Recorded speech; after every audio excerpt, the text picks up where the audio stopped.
ganha estrutura, ganha vida, ela passou pela mente de quem a planejou, de quem a fez. Então a gente também podemos já olhar o Gênesis e perceber que no mundo habitável de Deus, Ele já tinha um plano da sua criação. Por isso, quando a gente, olhando lá já no Êxodo, a gente percebe que quando Deus leva Moisés ao monte, ele diz: faça conforme o modelo que eu te mostrei. Então, na construção do mundo habitável de Deus, que nós não conhecemos, na sua eternidade, Ele já traz essa imagem, essa realidade. Então, quando Moisés desce do monte, ele não faz um tabernáculo como ele quer. Ele não faz como ele quer. Quando Bezalel e Oliabe recebem um dom artístico de fazer tudo aquilo, ele tem que fazer tudo conforme o modelo que Deus havia estabelecido. Então, quando a gente também olha para o Éden vegetal e animal, Deus já tinha uma concepção do Éden mineral. Então, tudo isso já estava em engenharia de Deus. Então, até a forma de Deus trazer o culto a Ele não é uma criação do homem, mas é uma criação do próprio Deus. Então, eu preciso navegar entre as linhas dos escritos sagrados, não para criar um modelo para Deus. É Deus que cria um modelo de nos aproximarmos dele. É forte isso aí. Então, quando Deus vai fazer o homem, Deus já tem uma estrutura na sua engenharia, no seu mundo, de como esse homem seria.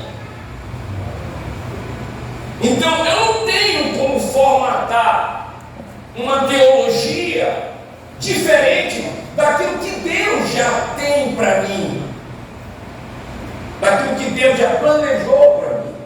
Então, quando Deus cria o homem com atributo de pessoa, é porque Ele está construindo alguém que possui atributo que Ele possui. Atributos relacionáveis.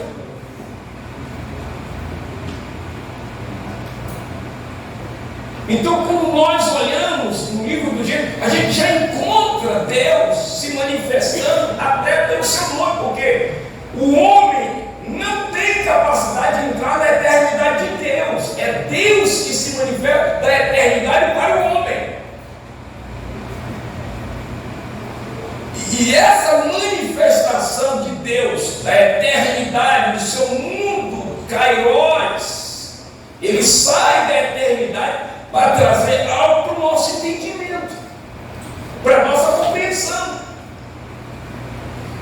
Então, quando eu saio, quando eu entro no livro do Gênesis, dentro do Pentateuco, eu aprendo que Deus tem um nome, que Deus se relaciona com o homem, que Deus imprime a sua imagem no homem e a sua semelhança também no homem, que Deus é um Deus de relacionamento, que Deus é um Deus de planos, de projeto, e me faz adentrar nos escritos sagrados, não mais com o sentimento que eu imprimo para qualquer livro comum, mas é as escrituras sagradas. É o livro de Deus que vai me ensinar a se relacionar com Deus. Então, quando eu vou para o Gênesis, eu descubro que Deus, Ele vai abrindo um campo de relacionamento. E observe no início do capítulo 2, a gente já consegue ver um Deus que se apresenta para o Moisés. E quem era Moisés? O caráter de Moisés, a pessoa de Moisés. Quem era Moisés? e para quem Deus se manifesta. Então a gente percebe que Deus começa a se revelar com os seus nomes. E qual é o link de Deus se revelar com o seu nome para nós? Significa dizer que eu agora posso orar, buscar a Deus e conhecer as suas manifestações dos seus nomes redentivos. Então eu percebo que Deus, no campo da antropopatismo, quer dizer, os seus sentimentos manifestados, ele tem sentimento. É o que ele vai dizer para Moisés: e ouviste a aflição do povo. E disse que vai descer para mostrar a saída e mostrar a solução. Aí eu saio do Êxodo já com uma compreensão do Deus que vai me ensinar que a forma de se apresentar a mim, a forma de cultuar a mim, é o modelo que eu já dei lá no monte. E isso é interessante para nós, que a partir do momento que eu conheço dentro desse prisma de relacionamento, desse prisma de se aproximar de Deus, eu preciso compreender essas verdades de Deus. Então, quando eu olho justamente para esse princípio aqui, no Antigo Testamento, com Adão e Eva, que são os primeiros, eu já descubro ali que nesse campo de homem e mulher, Deus, quando os cria com atributo de pessoa. E quais são os atributos de pessoa que os faz a se relacionar com Deus? Por que Deus não vai para a floresta admirar os animais, mas justamente ele arrenda um pedaço de terra que é o modelo do que já existia na sua eternidade? E é dentro desse espaço que Deus estabelece a sua estrutura de relacionamento. Com quem? Com alguém que possui atributos de pessoa. Ele tem inteligência, ele tem volição e ele tem sentimento. Então, olhando para esse prisma da criação, significa dizer, quando eu olho para os nossos primeiros pais, eu já percebo que neles existe atributos de pessoa, e esses atributos de pessoa me faz se relacionar com Deus, me faz construir um nível de intimidade com Deus. Significa dizer que Deus, na sua essência, tem atributos de pessoa, identificado como pessoa. Ele tem inteligência como nós temos, ele tem vontade como nós temos, e ele tem também sentimento. E esse sentimento deve se aprofundar na proporção que nós vamos adentrando no livro sagrado e percebendo que não é tão difícil construir uma íntima relacionamento com Deus. Então nós temos pessoas como Abraão, nós temos pessoas como Enoque, que entendeu o princípio do grande Deus, de tal maneira que usando uma analogia humana, quando nós conseguimos construir um relacionamento com alguém, observe que o espaço geográfico não impede de nós construir um relacionamento. E a proporção que Enoque ia construir um relacionamento com Deus, a distância ia se diminuindo. Como Deus não desce, Enoque sobe para um relacionamento maior com Deus. Então eu tenho que olhar a vida de Enoque como padrão de quem quer construir um relacionamento com Deus. Eu não posso olhar para o Gênesis e ignorar Enoque. Eu não posso olhar para o Gênesis e ignorar Abraão. Eu não posso olhar para o Gênesis e ignorar Noé em meio ao mundo. Então, eu não posso olhar para o Gênesis e ignorar José. Eu não posso olhar para o Gênesis e esquecer do plano redentivo de Deus no capítulo 3, versículo de número 15. Então, Gênesis abre uma porta de princípio de relacionamento com Deus. E quando Deus chama, prepara para esse relacionamento, a gente descobre no Êxodo a santidade de Deus. Por isso, quando nós estamos penetrando nos Escritos Sagrados, nós não podemos sair da mesma maneira que nós entramos. Por que nós não podemos? Porque há uma verdade de Deus que paira dentro de nós. E o que temos como pessoa não impede de manifestar o sentimento diante dos livros sagrados. E Deus, quando leva o seu povo para o Egito, porque Deus tem uma didática, uma maneira de trazer eles para o entendimento de um relacionamento. Então, voltando a pensar, assim como Deus tem na sua engenharia um modelo de como nós devemos relacionar, assim Deus tem o seu modelo na eternidade, como o culto deveria ser. E Deus passou o tempo todo em uma didática de relacionamento, de culto, de santidade.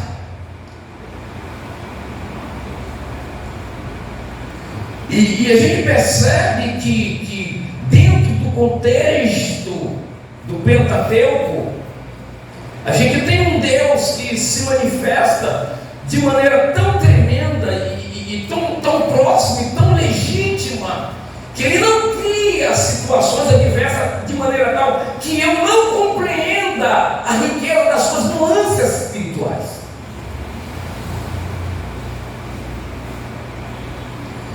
Então é impossível adentrar no Pentateuco e sair de lá sem uma formatação de culto a Deus, sem uma formatação de relacionamento com Deus.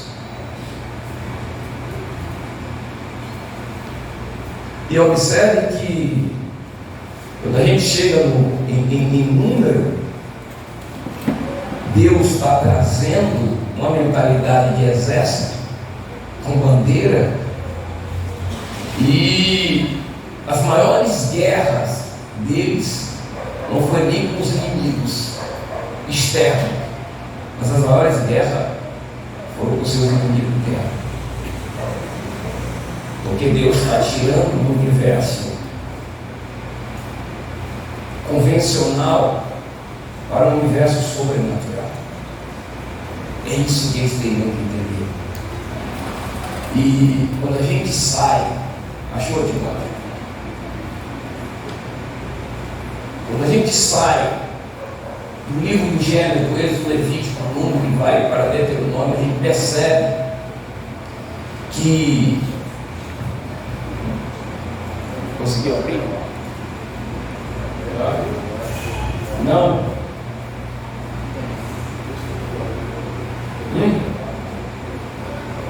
Final dá tudo certo, em nome de Jesus. Você hoje,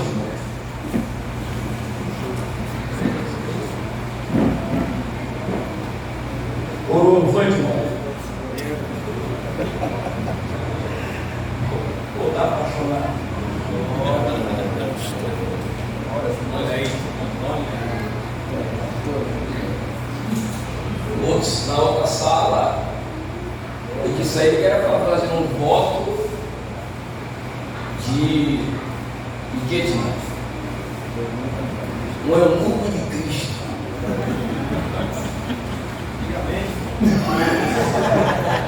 Timóteo pulou fora. Timóteo disse que não queria ser um eunuco de Cristo. Todo mundo passando na frente dele e ele ficando para trás. Ele disse: eu estou vigiando. No final está tudo certo. Deus tem vitória para você. Agora, tem que tomar cuidado na hora que você pedir vitória. Porque pode aparecer alguém com o nome de Vitória na igreja e a Vitória pensar que é ela, viu? Aí depois você diz: Jesus, Vitória não, Vitória não, Vitória não.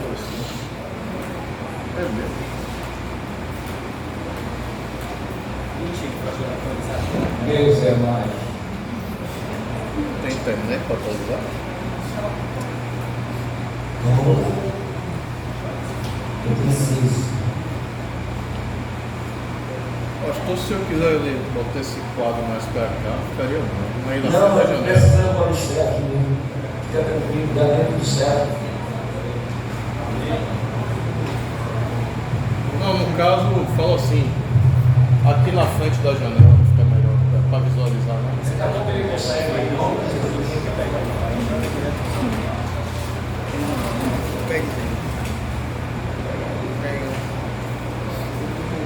Já publicado aí. Você já consegue perceber que a ideia de Deus é conduzir o povo para a terra da promessa. E Deus tem alguém que serviu de referência de humildade e de aprendizado. E esse alguém que serve de referência é o Josué. E no capítulo 1 nós já temos ali a transição da liderança de Moisés para a liderança de Josué. Então observe ali que nessa transição a gente percebe que o Josué precisa compreender e Deus ali trabalha no entendimento do Josué para que ele viesse a compreender a riqueza e a missão que estava sobre ele. E traz o entendimento que a ação de Deus, em especial na vida de Josué. E o Josué, quando ele entende que é tempo de marchar, é tempo de avançar, tem pela frente uma situação que é contrária à realidade do que ele pensa. Quer estar fechando agora? Mas ele vai assim, né? Em nome de Jesus.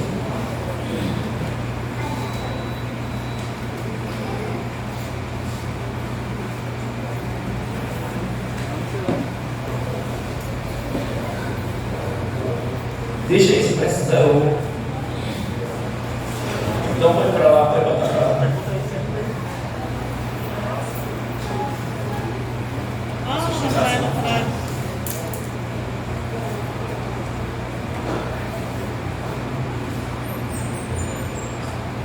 Então, o livro de Josué é um livro de conquista, é um livro de grandes realizações.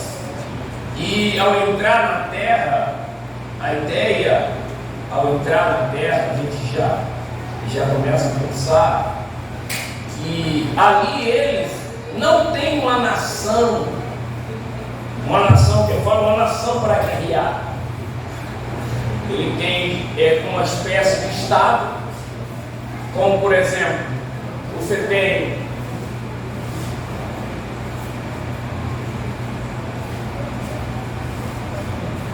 então Israel ao entrar na terra da promessa, ele não tem uma força de colisão para enfrentar.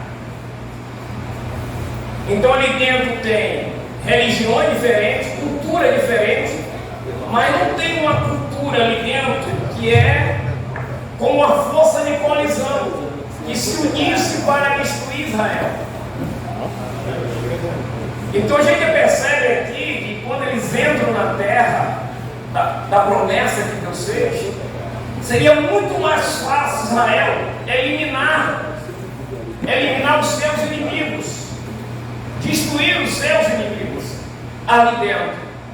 Porque tempos que eles passaram peregrinando, aqui dentro havia muita coisa desses povos que, como se tornasse a terra imunda aos olhos de Deus. E a missão deles era limpar a terra, era exterminar aquilo que estava na terra. Então vamos ver aqui nos Escritos Sagrados, na Bíblia Sagrada, alguns textos sagrados que vai corroborar com esse entendimento da entrada na terra. Então observe aí no capítulo número 2. Não, livro de Juízes. No capítulo número 2, no capítulo número 1, versículo 19, você vai ver uma expressão constantemente da missão que eles precisariam fazer e eles não fizeram. Quem pode ler, por gentileza? 1:19 em Juízes.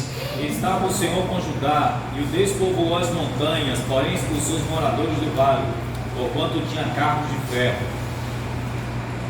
Versículo 20. Deram Hebrom a Caleb, como Moisés o dissera, e dali expulsou os 3 filhos de Anak. Então, a proporção que eles iam entrando na terra, quem ia expulsando vai tomando posse da terra. Mas tem tribo que ele entra, mas não expulsa. Só que aqui dentro tem uma cultura que Deus já rejeitou a cultura. Como por exemplo, qual era o pensamento da cultura da época ali em Canaã? Por exemplo, se alguém tivesse construindo uma casa, o que eles faziam? Eles sacrificavam os seus filhos como fundamento da casa, na esperança de que a felicidade viesse para a família. Então esse pensamento é o pensamento que o Eterno já havia rejeitado. Por que havia rejeitado? Porque dentro do Pentateuco ele já tinha aprendido a forma de culto a Deus. E esses cultos não poderia contagiar ou imprimir no coração deles. Então observe o versículo de número 21, o que é que vai dizer? Porém, os filhos de Benjamim não expulsaram os jebuseus que habitavam em Jerusalém. Antes os jebuseus ficaram habitando com os filhos de Benjamim em Jerusalém até ao dia de hoje. Versículo 27. Manassés não expulsou os habitantes de Bet-Sean, nem mesmo dos lugares de sua jurisdição, nem a Tanaac com os lugares de sua jurisdição, nem os moradores de Dor com os lugares de sua jurisdição, nem os moradores de Ibleão com os lugares de sua jurisdição, nem os moradores de Megido com os lugares de sua jurisdição, e resolveram os cananeus habitar na mesma terra. Olha só a aliança. 28.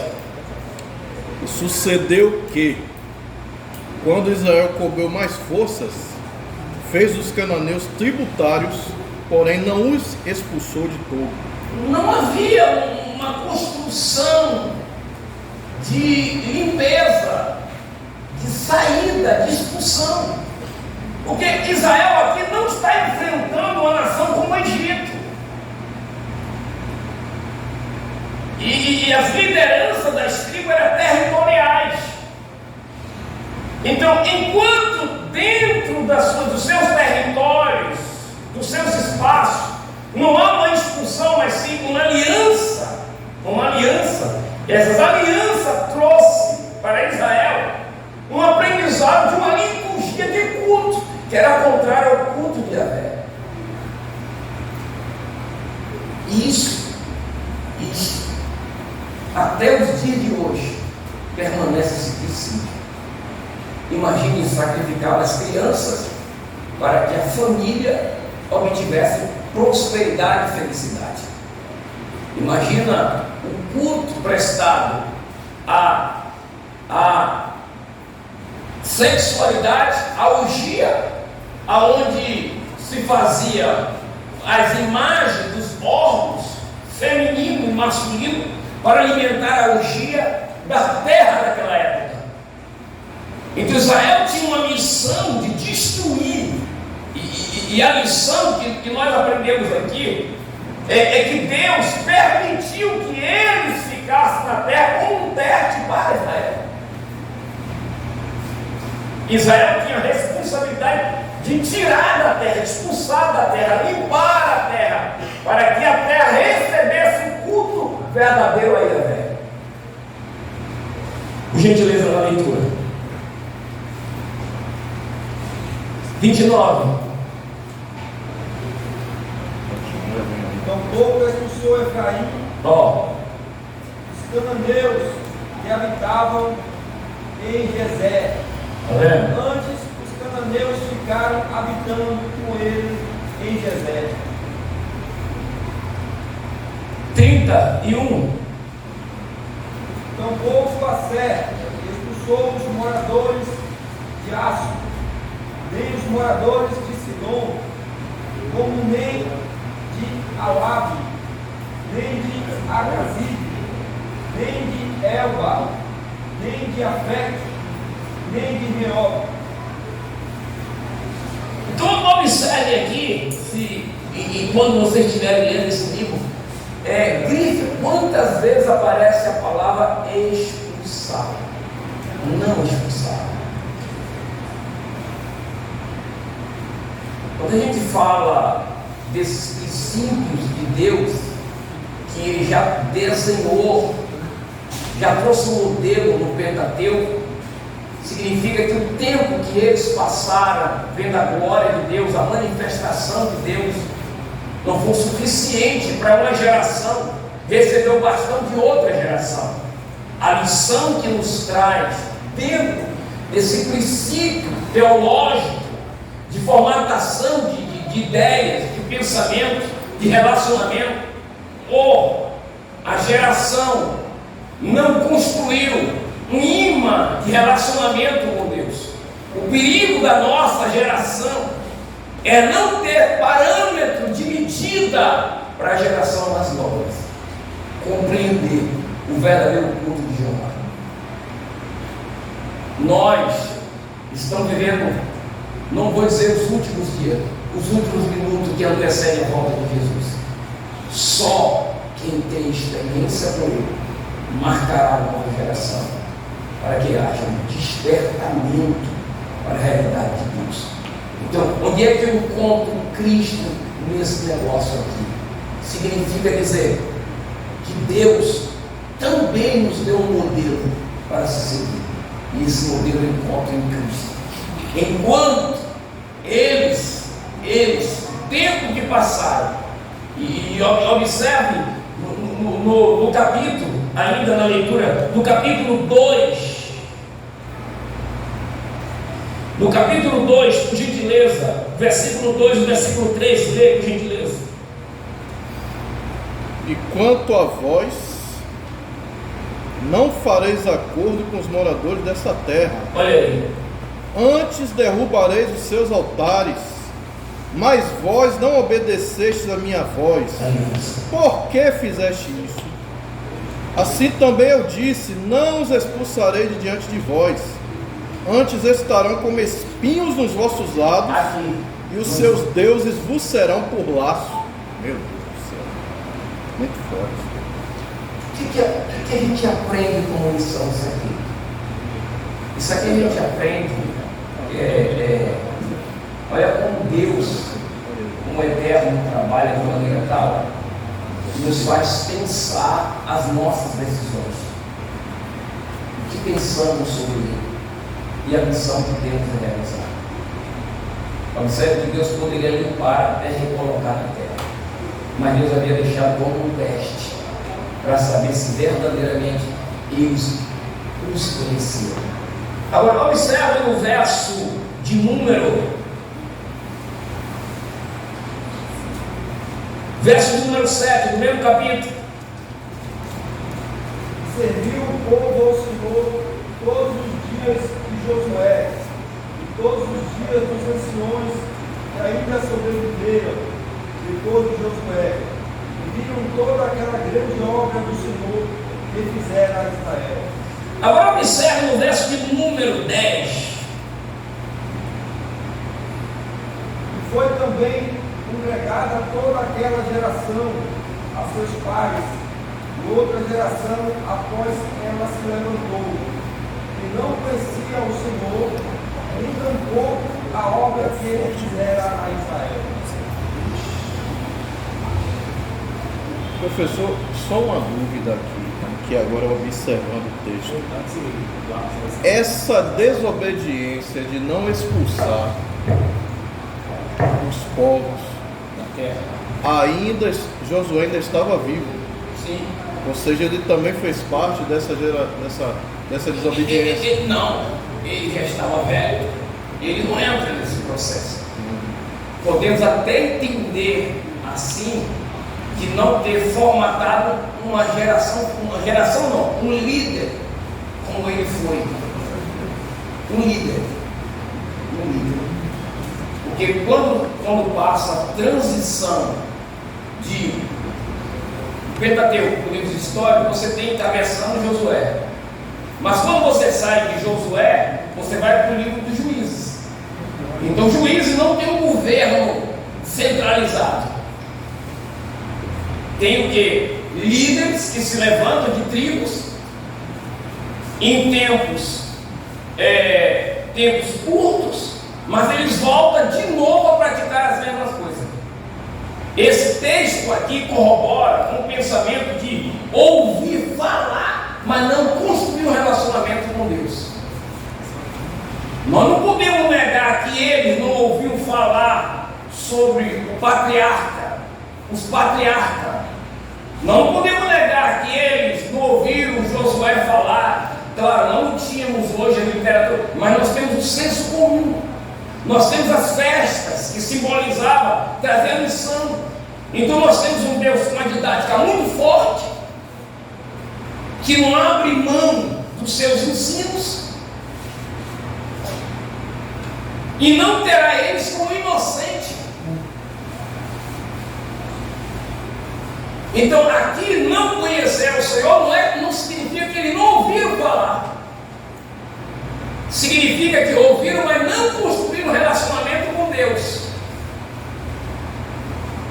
Porque a ideia de Deus ali é provar Ele na terra, para ver se realmente a construção de relacionamento com o verdadeiro estava de pé.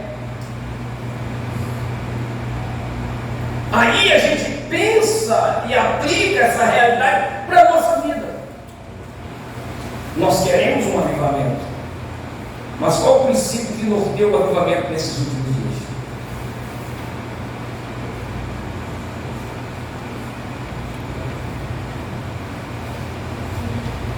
Deus ainda continua com o seu modelo artesanal. O grande problema, como é que justamente Moisés treinou ele para uma grande liderança, ele não treinou, não fez esse mesmo? Ele teria que fazer esse link de construção de liderança. Independente se Israel segue o norte de Yahvé ou não, o Eterno não. A ideia hoje, e essa colocação é válida, porque isso também acontece nos nossos dias. Nós vivemos hoje uma liderança com muita preocupação, com muita sombra. Então eu não ensino a você, porque eu tenho medo de você crescer e eu ficar para trás. Centraliza. Por que o nível de estresse hoje dos nossos líderes está crescendo a cada dia? Por que hoje a pressão está terrível na mente? Porque eu tenho medo de ter na minha direita, na minha esquerda, pessoas que possam fazer melhor o quê?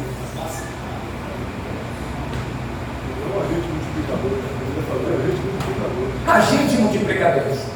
Então, a lição que nós aprendemos aqui é quantos discípulos nós já fizemos no tempo da nossa fé em Cristo Jesus.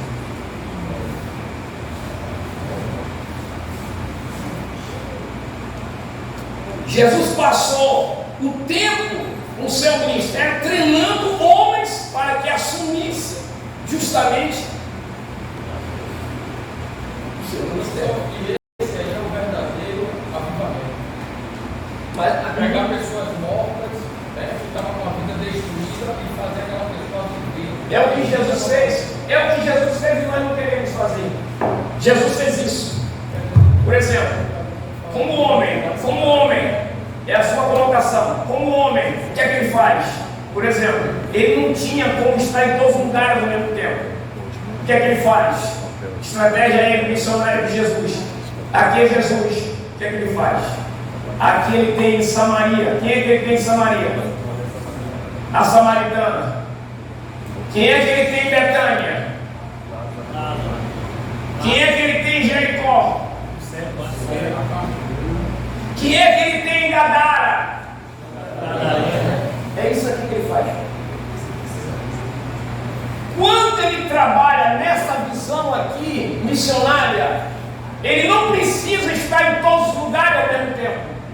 Porque esses que têm vida transformada faz com que a mensagem dele percorra toda Jerusalém e terras externas. Glória a Deus. Vinde e vede. Imagine em Gadara. Estrondo do fogo. Que estudo não foi em Gadara? Em Decápolis. Ele não precisava aprender muito, bastava dizer quem ele era e o que Jesus fez na vida. Imagina que foi um sepultamento de Lázaro e agora está vendo Lázaro andando, passeando, falando de Jesus, testemunhando, uma testemunha ocular solta. Não era isso morto? Não era isso morto? Com a sua licença, que aquela mulher do fluxo de sangue foi exatamente um testemunho do endemoniado gadareno, Decápolis. Ele consegue ampliar a visão, coisa que às vezes nós obstruímos a visão de Deus. Então nós precisamos ter, com todo respeito, líderes que não tenham medo de quem está do lado dele. Você vê que Deus Tem que ouvir, né? os 70, antes de Moisés, de Josué, mas lá na frente Josué Gente, centralizou. Por mais que Arão fosse sábio, fosse inteligente, nunca na história de Moisés teve dois Moisés, sempre foi um. Professor, só passando desse princípio aí, eu vejo um pensamento, uma visão celular dessas coisas. Jesus colocava líderes em cada local e eles eram responsáveis por gerenciar isso. A partir do princípio de células aí. Sim, que é E bíblico. outra, em relação ao que o senhor falou sobre liderança, concordo. Entretanto, os tempos são mais difíceis de você conseguir ajudar alguém, que você possa demonstrar confiança e depois de passar na esteira. Jesus teve isso no seu ministério, que cuidava das finanças dele. Ele completamente perdeu. Então tem essa questão. Hoje nós temos uma sobrecarga muito grande e aí fala assim, será que eu devo confiar? Até onde eu devo confiar? Como eu posso confiar? Porque por outro lado a gente pode pensar também um pé atrás com a vida de Uma via de mão dupla. Exato. Mas veja bem, duas coisas interessantes. Duas coisas. Coinonia e diaconia vai lhe dar a senha. Quanto mais próximo de alguém eu estiver, mais eu vou conhecer melhor.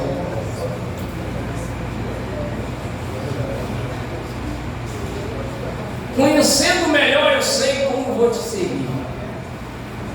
Cada coinonia.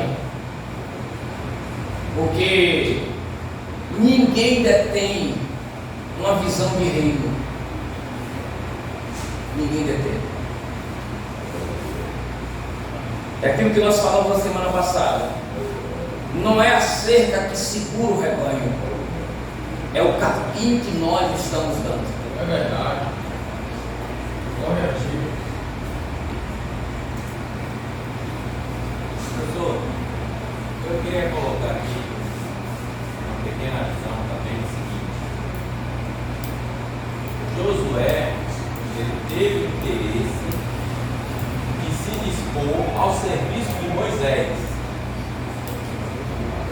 Os apóstolos, eles se colocaram aos pés de Jesus a aprender.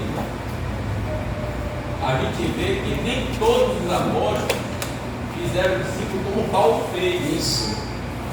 Tem essa parte também. Sim. Então veja assim, tem a questão da pessoa que realmente quer estar ali para aprender. A diligência de querer servir. Então, eu tenho que ser diligente para querer servir. Então, o Josué se destaca pela sua diligência. E observe, hoje em dia acontece muito que, vou colocar aqui uma função de pedreiro. Sim. Na primeira semana o rapaz não sabe nada, aí vai aprender. Na segunda semana ele é ajudante prático. Na terceira ele é pedreiro. E aí sai para a casa dos outros, ele é pedreiro, lá vai. Por quê? Porque hoje em dia a pessoa não tem realmente ter aquela paciência para poder realmente adquirir aquele conhecimento daquela pessoa que está à frente. Tem esse ponto também. Tem. A gente não vai abrir mão dessas linhas de pensamento, porque é uma realidade. Mas o que eu penso é, vamos pensar na linha natural de Deus, o modelo de Deus não vai mudar.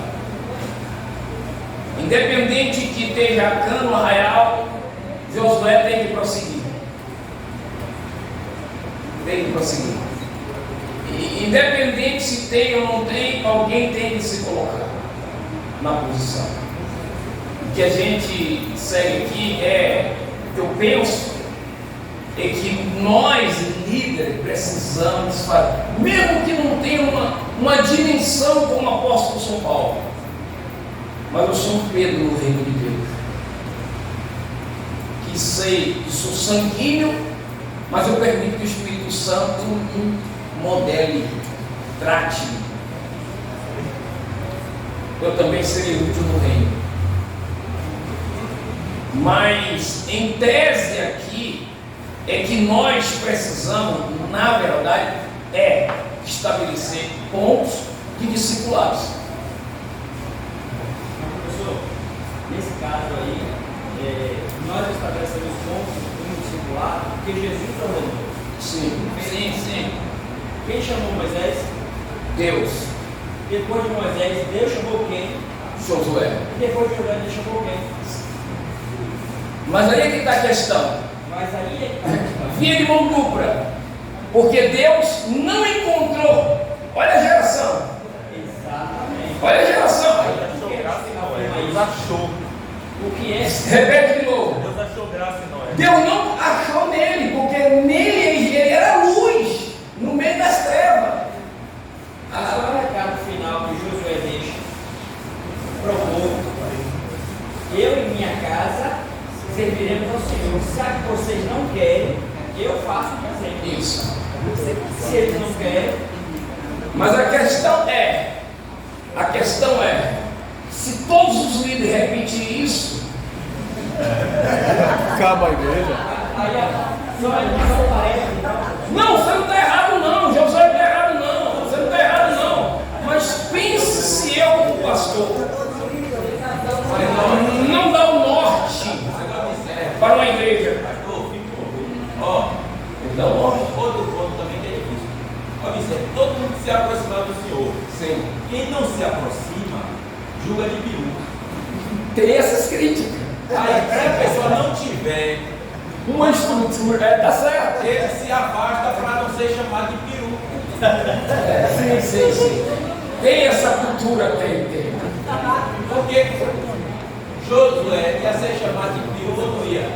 Peruca de Moisés. No dia de hoje,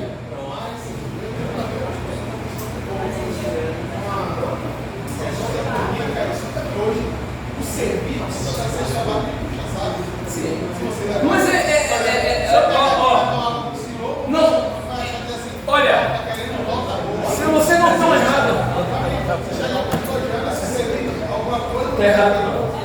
A visão. Não, você não está errado, você não está errado. Mas eu tenho que permitir, como o colega falou, que a visão de reino de Deus esteja sobre mim. E as pessoas vão fazer a leitura que o meu caráter no reino, eu estou falando na igreja, eu estou falando no reino de Deus, o meu caráter civil, independente se o pastor ou o irmão me reconhece ou não, o meu caráter, eu não estou falando da igreja Assembleia de Deus, eu estou falando do meu caráter no reino. O que é o reino? O reino não depende da posição, o reino não depende do título, o reino não depende de holofote, de aplauso. É uma mentalidade que ultrapassa o senso comum de uma cultura. É o reino que determina o norte que você tem que seguir. Não é você. Por quê? Existem situações, por exemplo, eu sou membro da Assembleia de Deus. Precisa saber se eu estou inserido no reino de Deus.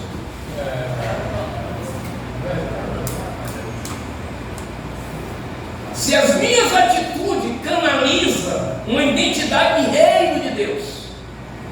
Imagina os seguidores de Jesus, eles tiveram dificuldade de formatar uma identidade de reino, que foi uma luta. Os milagres, os ensinos, Jesus vai ressuscitar no terceiro dia e ninguém está levando fé. E o mais interessante é a postura que ele tinha para um dos maiores líderes e fazer ele pensar. Então eles não tinham, imagine, outra coisa, o patriarca Abraão, quanto tempo levou para ele ter uma formatação de identidade de reino? A compreensão de reino vai além do nosso entendimento. Imagina o precursor do Messias. De onde vem? Quando é que ele nasce? Então, imagina quando Maria recebe a bênção, para onde ela corre? Ela corre para a casa de quem? Vai para a casa de Isabel. Porque quando Isabel vê Maria, qual é a identidade de reino? Ela não percebe que é uma concordância, porque o milagre que é lá, cá também. É quando João diz assim, será que é ele mesmo? Manda lá chamar para contar ele. Uma das grandes dificuldades que nós estamos enfrentando nesses últimos dias, por exemplo aqui, vamos dar um exemplo aqui, é uma construção simples. Digamos que eu tenho uma fazenda de laranja, você também tem, ele tem, ela tem. Meu amigo, para eu comprar a sua laranja, eu tenho que dar em falta. Para você comprar a laranja dele, é porque a sua safra não deu. Para tu comprar dela, é porque o negócio está feio. Se no nosso meio houver uma manifestação natural do Espírito, o Evangelho não estava desse jeito, com esse preço tão caro. Porque o que tem na tua casa tem na minha.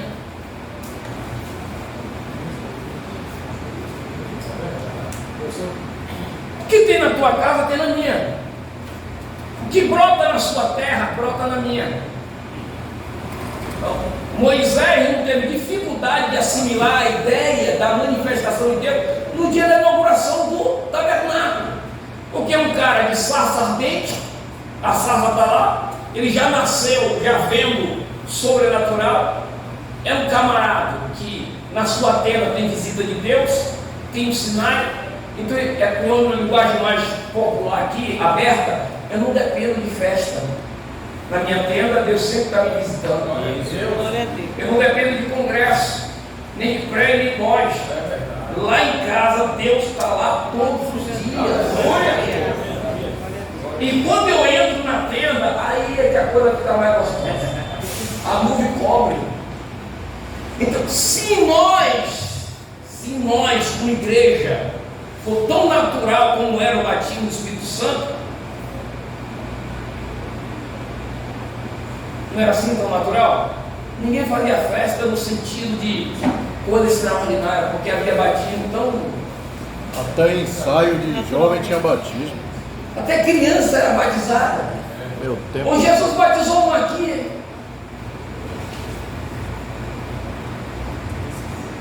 Por que isso? Porque nós saímos do norte do modelo artesanal de Deus.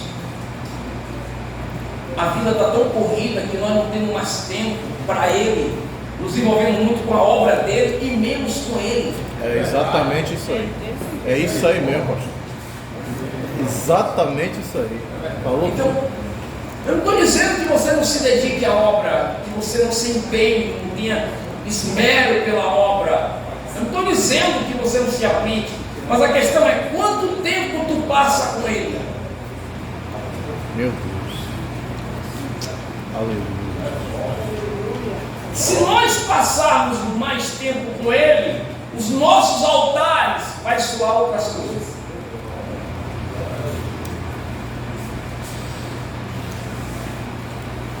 Só, pastor, rapidinho, só voltando àquela parte da compreensão do reino que o senhor falou.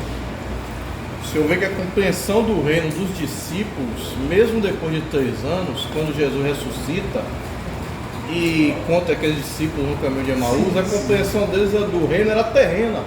Eles achavam que Jesus vinha para destruir Roma e tal, não tinha tem compreensão profundidade do reino de Deus Eles não em si. conseguem ter profundidade de reino neles. A vida ainda é no senso comum da sua naturalidade. Você não tem um histórico nós até compreendemos a ação do Espírito esporadicamente. Mas quando a gente tem uma habitação do dia de Pentecostes, a gente percebe uma outra dimensão de ação do Espírito. E esse Espírito ainda é corrente do nosso meio. Mas quantos cultos nós precisamos para ter esse avivamento? Viu, professor? As coisas hoje estão tão complicadas porque há um tempo atrás, quando a gente ouvia música evangélica, a gente passava e falava ali é uma casa de crente. Hoje o camarada está lá voltando aquela música evangélica, 10 minutos depois você ia ver lá um funk, gospel. Então o que acontece hoje? Hoje as coisas já estavam muito diferentes daquela época. Então, a gente temos que tirar lições. Então, Juízo nos ensina o equilíbrio do relacionamento. O equilíbrio do relacionamento. Interessante. Eu estava olhando aqui o Josué, a questão das Josué. Ele junta o povo inteiro e faz uma construção desde Abraão até. Olha, dá para ler isso aqui. Olha só como Josué traz a transparência de um esboço enorme, mostrando a ele que nem assim ele consegue construir um elo de ligação. E depois que ele diz, então a nossa casa seremos ao Senhor, o povo diz, o povo. Então respondeu o povo e disse, nunca nos aconteça que deixamos ao Senhor para servir outros deuses. Que lábios. De lados, não de profundidade.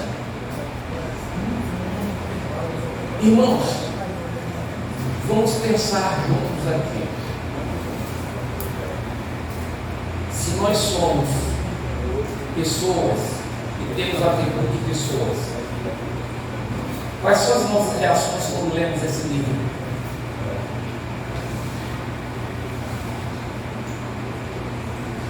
Se Jesus diz que as Escrituras testificam dele, significa dizer que cada livro que eu leio, que eu medito, ele tem que nortear a minha vida. Ele tem que mostrar uma formatação nova de entendimento sobre a questão do reino. E o livro de Juízes é um livro de muito altos e baixos, porque é o que ele está colocando aqui. Nem a construção dos textos do livro, porque é diferente do Esdras, porque quando a gente vai para o livro de Crônicas, observe, já adiantando alguma coisa, a gente vai falar isso lá na frente, mas observe, olha o link que faz esse pensamento de Josué, porque ele está trazendo o povo ao confronto dos escritos do Eterno. E quando você olha para o Esdras, você percebe que por que sua construção nos escritos, os livros de crônica que ele escreveu. Porque por que Deus não usa no sentido de altar um profeta, mas um sacerdote? E qual é o pensamento de um sacerdote? Porque o pensamento de um profeta, é Deus, e o profeta leva a mensagem ao povo. Mas no pensamento de um sacerdote é diferente. Ele traz o povo para Deus. Então, observe que todas as vezes que há um declínio espiritual, eles voltam para a lei de Deus. Josias, o que é que Josias faz? Ele está na reforma, mas na reforma acha um livro. O livro estava perdido aonde? Dentro da casa. E ele percebe que a leitura do livro, o estudo do livro, não traz maldição, mas traz bênção para o seu governo. Então, se você observar o livro de crônicas, por que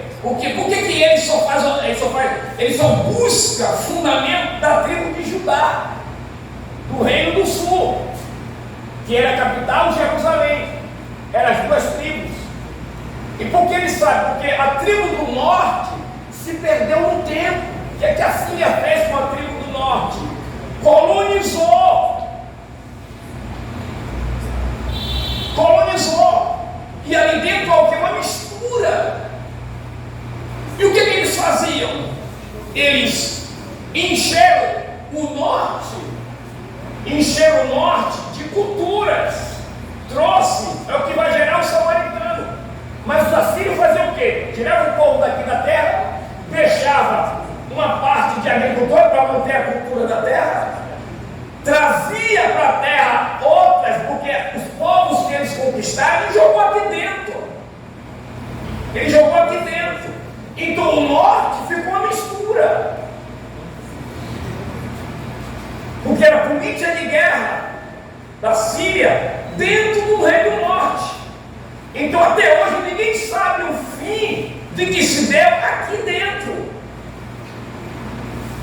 Mas aqui no reino do sul, quando Jeremias, capítulo parece que é 29 de Jeremias, precisa aí, 29, esse é o capítulo 29 de Jeremias.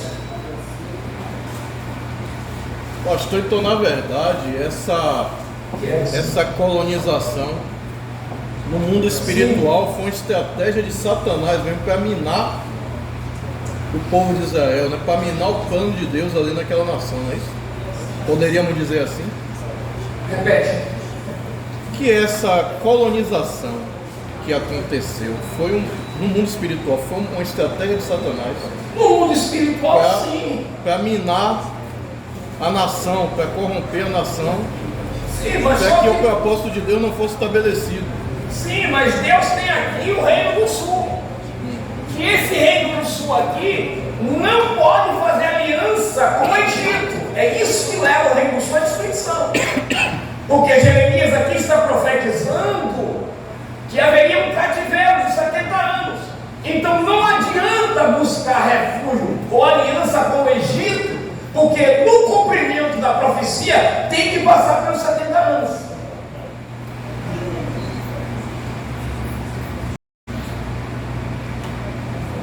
Você imagine aqui dentro, Jeremias está profetizando, dizendo ao povo na rua: será levado, será um cativo, não faça aliança com o Egito. Então, não faça aliança. Por que não fazer aliança? Porque a profecia dizia que eles seriam levados para o cativeiro. Então, dentro do cativeiro, quando a gente olha o livro de crônica, eu estou falando já da saída do cativeiro, nós estamos falando relativo ao que você colocou sobre a questão do ensino da palavra de Deus. Quando ele vai restaurar, ele vai sair, porque nem todo mundo quis sair da Babilônia, porque lá dentro gerou prosperidade, gerou bênção. Mas quem veio, entendeu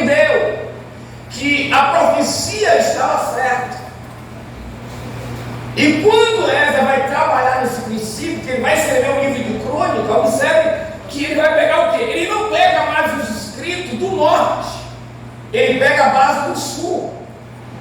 Por quê? Porque essa tribo daqui, que foi levada pela Babilônia, passou pelos seus 70 anos, e ele entende que agora é hora de ensinar, porque esse povo aqui se distanciou de Deus, foi curado da idolatria, mas o culto a Deus estava muito distante do culto a Deus.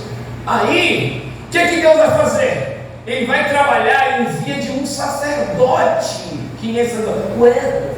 E quando ele vai escrever um livro de crônica, observe que ele vai pegar a figura total que compreende o reino do sul. E observe que quando vocês forem ler o livro de crônica, observe que ele não pega os fatos da queda de Davi, do fracasso de Salomão. Ele pega assuntos que restaurem a vida de quem viveu no cativeiro. O que Josué está querendo trazer aí é que o relacionamento com Deus só restaura pela palavra de Deus. Ele quer restaurar, mas para restaurar, ele precisa trazer esse princípio. Enquanto o reino do norte, nós não temos mais notícia, o reino do sul está sendo guardado dentro da Babilônia, para depois lá na frente ser restaurado. Então, é o reino de Deus em ação. Então, no caso, foi o remanescente que Deus guardou, Porque, em detrimento da corrupção do outro reino. independente, Deus está mantendo a sua palavra.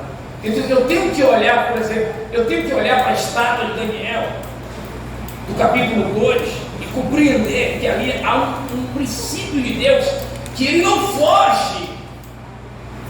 Os metais não se misturam, os períodos não se chocam, e ninguém sai. Então eu preciso olhar para um Deus que ele controla os impérios, o tempo e as suas ações e os seus governos. Então, quando eu olho para essa dimensão desse Deus, eu não posso me apresentar diante dele de qualquer maneira. Meu Deus. Eu não posso deixar pensar que a minha vida está sem norte, sem controle, sem uma direção. Se Deus controla os impérios mundiais,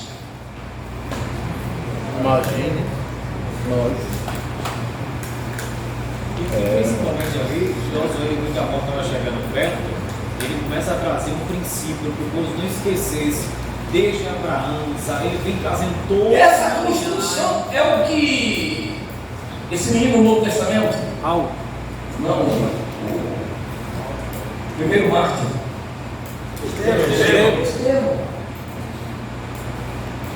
Estevão, é um esboço que ele vem construindo lá do Antigo Testamento, mostrando.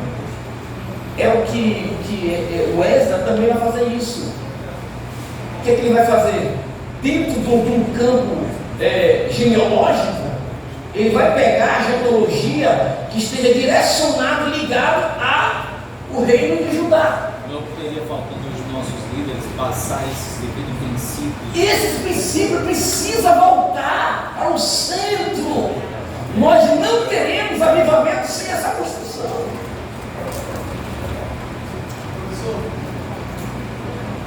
dentro desse princípio aí, eu posso dizer que a obediência também faz parte, até porque Deus que Israel foi dividido de 70 anos, faz 2 anos que ele já não, a terra não descansar. Ou seja, dentro desse período, Deus deu obediência, Deus deu uma ordem, trabalhar 6, o 7º ano descansa. Só que ele passa um grande período sem fazer isso, e aí Deus, com forma de mão forte, para que a terra descansasse. Eles passam 70 anos aprisionados. Então, eles precisam entrar na questão da obediência. O avivamento vem através da obediência. Sim, sem esse princípio, não vem. Até porque, quando eles estão lá no cativeiro,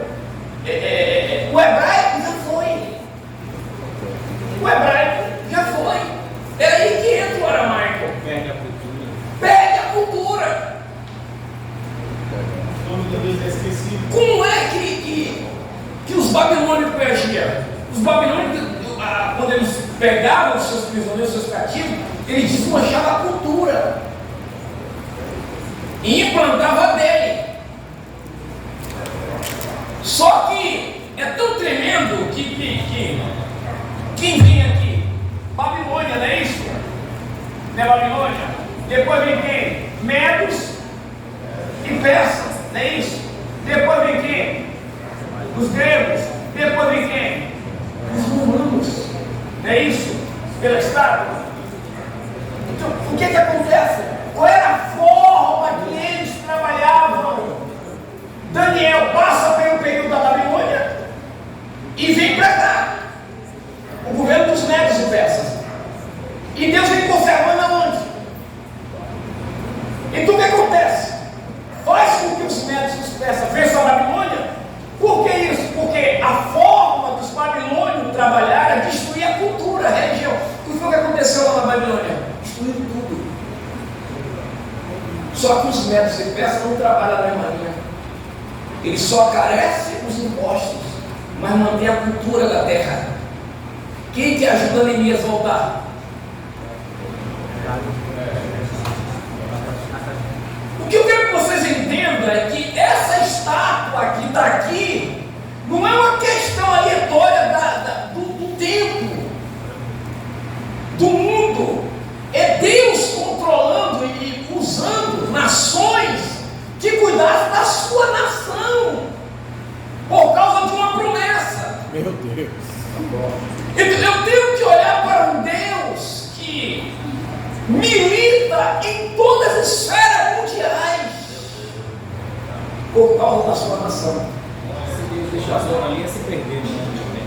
Então foi por isso que os Aragão destruíram Jerusalém. Porque era a forma da cultura. Ele destrói a cultura das nações que ele pegava. Isso, tanto é que aqui é ouro, mas aqui é prata. Na lógica, seria o ouro vencendo a prata. Você está entendendo? Os metais vão caindo para dizer que ele é o Senhor da terra e não tem outro. Então, eu tenho que olhar para isso aqui, porque por que Deus vai manter os gregos e romanos e a sua nação? Por quê? Por que Deus vai fazer isso? Por causa da plenitude dos tempos. Aquilo que Paulo vai dizer, e vindo a plenitude do tempo. Então, na plenitude dos tempos, Deus tem que ter essas nações para favorecer ao plano dele. Glória a Deus. Meu Deus. É porque a gente hoje, nós, estamos muito distantes das riquezas que Deus tem para nós, como igreja. Como igreja. Se o adversário pudesse, matava todos nós. Mas não pode. Porque ele sabe que você tem um dono, eu tenho um dono. A limitar. O controle dele estava tão perfeito que Nabucodonosor chega um momento que diz assim: essa foi a Babilônia que eu fiz. Aí Deus fez, você fez o quê, rapaz? Você fez o quê? Você fez o quê? Então, quando chega aqui, o controle é tão grande que o eterno, ele tem um controle mundial dos impérios, dos tempos. Porque ninguém aqui passa um ano fora do que ele estabeleceu. Então, quando eu olho para esse Deus, eu penso diferente. A mentalidade de reino, ela entra em mim. Porque Abraão só compreende Deus quando Deus imprime nele ou coloca nele a letra do seu nome nele. Porque até ali ele não tinha essa expressão toda de não, Jeová vai lá. No encontro o Eterno vai e coloca o quê? A letra do seu nome nele. E Deus tem um controle. Se você olhar na tipografia de Israel, você vai ver lá uma letra. Uma letra lá na tipografia dos lares de Israel. Por que ninguém consegue destruir os mísseis e não consegue destruir Israel? Quem é o guardião de Israel? Quem é o guardião dos portões de Israel? Por que ninguém destrói? Porque quem levanta não consegue prevalecer a nação de Israel. Ele é o guardião dos portões de Israel. Então, eu tenho que entender que Deus que guarda os portões de Israel é o mesmo Deus que guarda a minha casa, Aleluia! a minha família, o meu lar. Se você olhar lá na tipografia, olha lá, na tipografia tem a letra Shin, que é uma das letras do alfabeto hebraico. E ele colocou essa letra na tipografia de Israel. Não passa nada, meu. Não passa nada. Então, com o tempo, o que é que ele faz? Ele vai pegar essas nações que estão cá embaixo e vai ser usada como benefício para o Evangelho, porque é a plenitude dos tempos. Quanto tempo levou Isabel para gerar? Ela não pode gerar antes do tempo, ela tem que gerar no tempo. E o que é que Deus faz? Que ela seja o quê? Estéril. A madre só abre no tempo certo, na hora certa.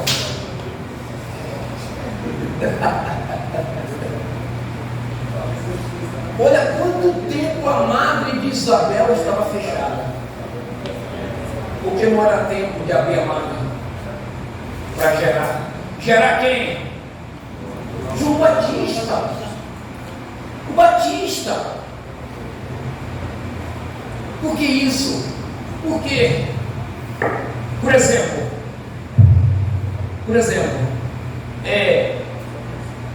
Zacarias, é isso? E Isabel gera quem? Maria e José gera quem? Jesus. Não gera Jesus. Se gerasse Jesus, estava perdido.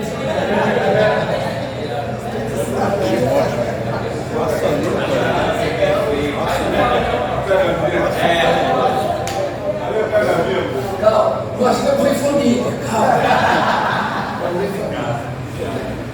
Era assim, Jesus. Gera? Todo mundo entendeu no sentido de que ele é o filho de Deus.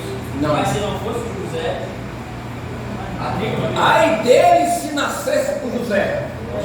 não é esse o sentido. Não, é isso que eu estou falando. Ele está falando o seguinte de uma mulher. Eu estou falando de gerar, de relação sexual. Sim. Você está falando de cuidar. Se fosse ele, foi Maria da tribo?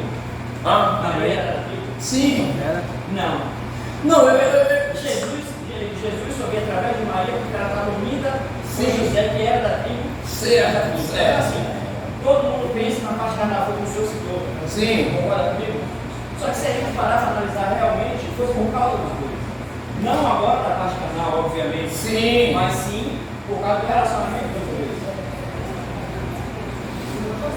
Parou para pensar? Meu pensamento tribal da rainha Davi. Tudo bem. Mas agora vamos pensar o segundo ponto. De gerar. Não, aí tá. É isso que eu quero. Inclusive, se Maria não aceita, meu amigo, a questão. Então, não tem como gerar. Deus trouxe para Por que ela, que não gera? Porque que ela aceitou, né? Por que não gera? Faça-se em mim. Porque Jesus não depende, eu estou falando de gerar, de José. Porque ele já existe na eternidade. Ele já existe na eternidade. Então, para que ele gere, é chamada de bioplasmática. O que é isso? Bioplasmática. Bioplasmática ele já existia biovida, plasma, bioplasma, forma. Ele já tem a vida, ele só precisa de uma forma humana. E para ter a forma humana, ele só precisa de Maria. José não entra ali, porque ele é antes de José, ele é antes de Maria. mas ele não pode assumir a forma humana, porque ele precisa de uma forma. Ele é biovida. Ele já está na eternidade viva, mas ele não tem forma. Aleluia. Aí entra a engenharia do eterno.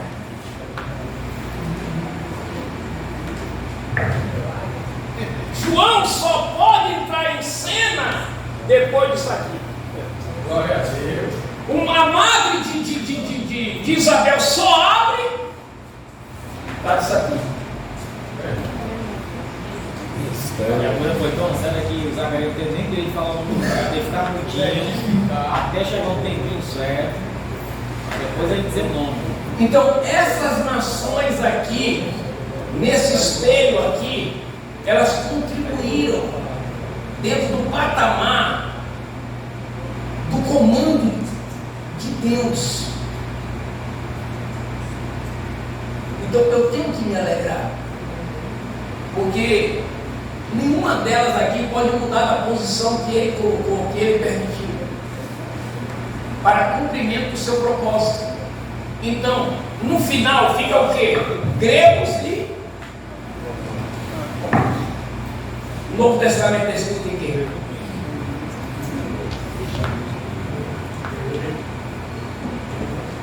A cooperação dos gregos. Deus fez com que a língua se expandisse. Por quê? O menino já veio, já nasceu, já cresceu, já pode se expandir o Evangelho. E os romanos, as estradas, não precisa mais, eles já estão trabalhando em meu favor. Para quando eu preparar o Paulo, ele não terá dificuldade de correr. E os judeus, o que ele deixou vivo?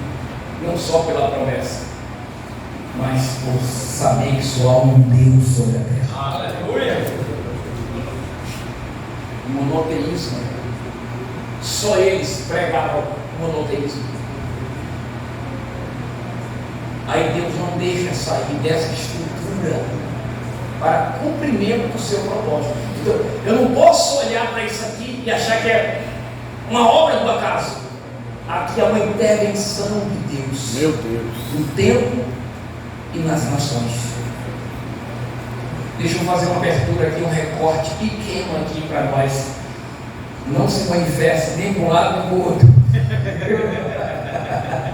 Por favor, guarde agora as suas manifestações em outro momento. Beleza? E nem me pergunte nada que eu também não vou perguntar. É o que nós estamos vendo hoje politicamente. Se Deus tem um plano com a nação brasileira, Ele sabe quem vai sentar e o que vai fazer com o Brasil. É uma nação aberta para Deus e para o culto a Deus. Nós não sabemos se essa nação será chamada para o grande avivamento, para a grande obra missionária. Não sabemos. Deus está no controle do nosso país.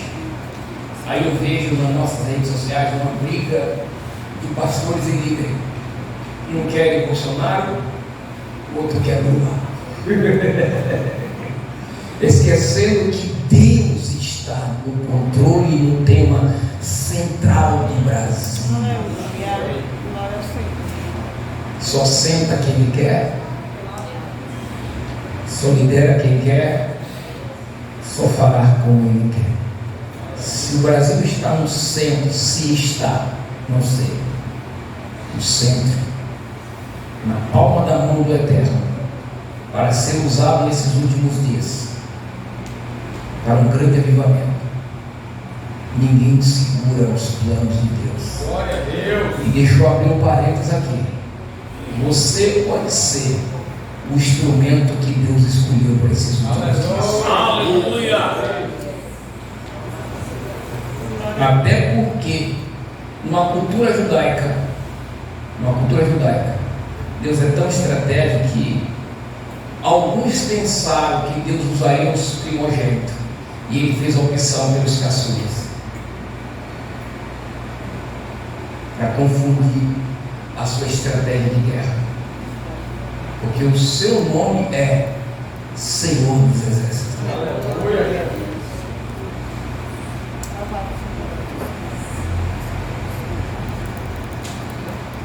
Olha o livro de Juízes aí, ao vivo e a cores. Achou, não foi, Timóteo? Já passamos por Juízes, Timóteo. Falamos alguma coisa, comentamos alguma coisa, aplicamos alguma coisa dentro desse prisma. Eu quero dizer para os irmãos que o fato... Interessante ali, ó, logo no comecinho, após a morte de Josué, Israel ficou sem líder nacional por 300 anos. Meu amigo, meu amigo, é muito tempo. É muito tempo. E os líderes, entre aspas, eram alguém de uma tribo.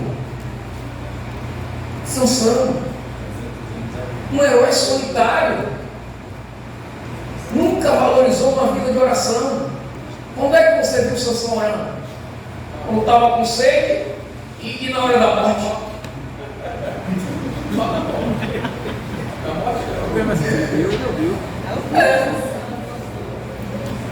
E na hora da morte ele teve que... Ele foi escolhido por Então, Deus, só de usar o que Deus deu ele, só na hora da... São lições na vida. Dele, pessoal. Lições na vida que nós precisamos Pra usar ele. no nascimento de Deus. Que coisa, né? Mas nunca valorizou o que tinha nas mãos. Aí nós temos aqui a rotina, né? É tão interessante esse relacionamento, né? É tão brilhante a forma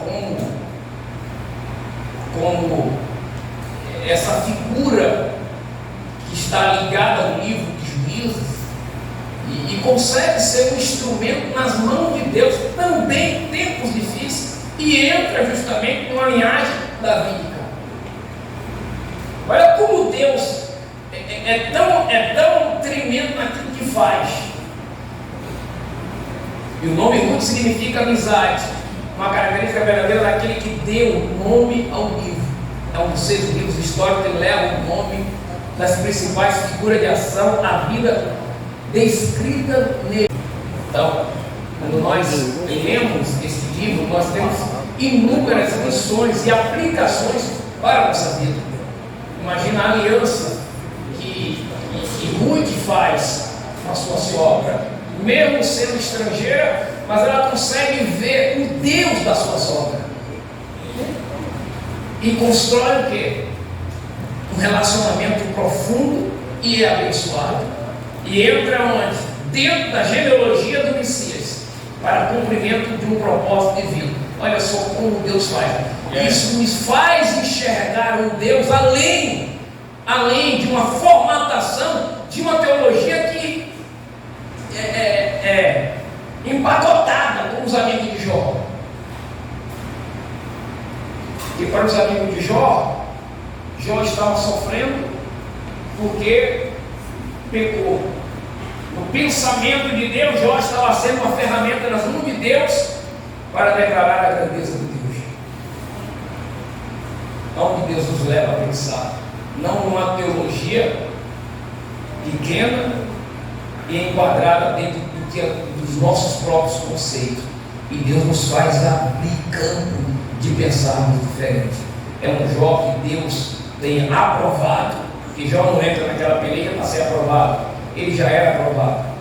Jó é o cara, é o camarada que Deus assina o cheque e manda ele botar o valor, de tanta moral que ele tinha com Deus. Vixe do céu, Jó. Se eu citar sobre os livros históricos, para os judeus ele não tem Daniel como livro. Não, ele está falando aqui, a leitura. Não. Falou em 6, né? Mas lá para os judeus são 7. Não. Aí Daniel ainda está no contexto do livro histórico. Aí eu queria que o senhor falasse sobre isso, sobre essa questão. Porque para os judeus, todo profeta ele tinha um chamado, mas Daniel ele não tem. Ele tem a função, mas não tem a chamada. Sim. Aí ele entra nesse contexto histórico, dos livros históricos. E esse pensamento? Daniel. Porque se você observar, segundo a teologia judaica,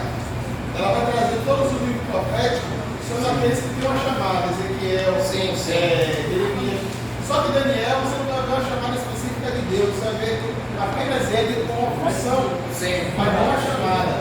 Aí ele entrando no contexto dos livros históricos. Aí eu queria que você me fala sobre isso, dentro da nossa teologia. Eu não estou te compreendendo. Pronto, vamos lá. Vamos lá, devagar. O senhor citou aí 6 livros históricos Sim, que nós temos. mas eu não citei que Daniel estava no livro de história. Não, eu estou dizendo. Sim. Que dentro da teologia judaica, Aí não tem chamado de profeta, Mas a função. mas a função. é isso. Só que os judeus, ele não tem Daniel como livros, como livros proféticos, e sim históricos. Você está falando que a Bíblia do hebreu é diferente da Bíblia judaica deles, lá é diferente da nossa, tem esse contexto. É por causa desse pensamento. É sobre o pensamento. Porque nós, como traz 6 livros históricos, Sim. a gente, para ele lá são Daniel 7 vai cair livros também. históricos. Isso. Eu não tenho essa informação. Eu não tenho essa construção de informação. Eu posso pesquisar e trazer para você. Mas eu não tenho essa ideia por que Daniel está relacionado. Alguns rabinos, eles dizem que aqueles períodos de 70 anos, como houve mudança de muitos calendários, Sim. ali, aquele tempo daquelas profecias que eles falaram ali, era nem só cumprida, era se cumprir, porque ali não havia tipo assim, uma ciência de lógica. E os calendários foram mudados. Sim. E aí eles disseram para que ninguém citar o livro de Daniel como uma profecia real. Sim. Pronto, está explicado? Eles não têm nesse entendimento, ele não tem Daniel como algo que tem o seu cumprimento. Vamos dizer assim, não tem validade para eles. Não tem validade profética. É isso o entendimento? Para ele não tem validade profética. E a gente pode pesquisar e muito mais além dentro desse campo de entendimento. Ok? A gente pode ver isso aí. Por que o pensamento dele é diferente em relação ao livro de Daniel? Aí tem uma das explicações dada dentro do campo dos pensamentos dos mais entendidos, mais adestrados. Ok? Parece que não. 8 pessoas. Vixe, é mesmo. Vamos lá então. Você ia falar de Jó, né? Parece agora. Estava finalizando sobre os jogos. Sobre Jó. Ele já. Se Deus fizesse o cheque,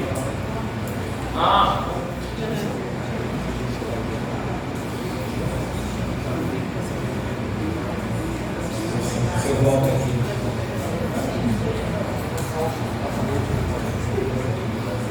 Que eles sistematizaram que todo sofrimento de alguém é baseado nas ações. E ao observar o livro de Jó, a gente não vê esse entendimento teológico. A gente não vê essa teologia nessa construção do livro de Jó. A gente tem uma teologia com uma outra formatação.